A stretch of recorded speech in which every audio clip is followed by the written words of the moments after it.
Magandang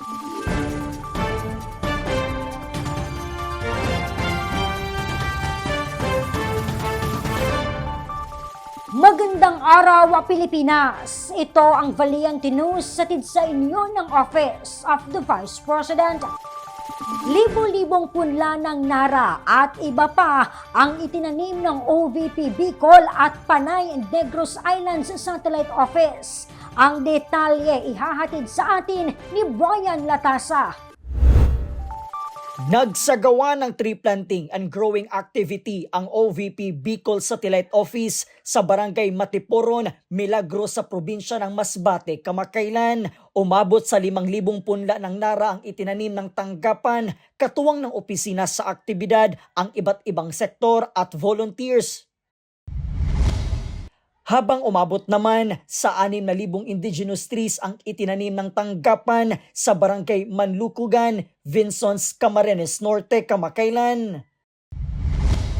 Sa pangunguna naman ng OVP Panay at Negros Island Satellite Office, isang tree planting activity ang isinagawa sa bayan ng Ayungon, Negros Oriental, kung saan umabot sa mahigit 5,000 cacao seeds ang kanilang naitanim. Ang cacao farming ay isa sa mga pangunahing kabuhayan ng mga residente sa lugar. Sa ngayon, patuloy na umiikot ang tanggapan ng pangalawang Pangulo sa iba't ibang panig ng bansa upang magtanim ng puno at isulong ang kahalagahan ng environmental stewardship. Ang tree planting and growing activity ay bahagi ng Pagbabago a Million Trees Campaign.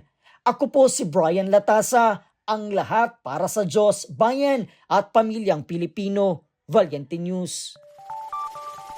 Mahigit 1,000 pamilya na kabilang sa Indigenous People Community nakatanggap ng food bags mula sa OVP. Yan at marami pang mga balita ang dapat abangan dito lamang sa Valiente News. Ako si Claudette Loreto para sa makabuluhan, naninindigan at matapang ng mga ulat at impormasyon. Maraming salamat.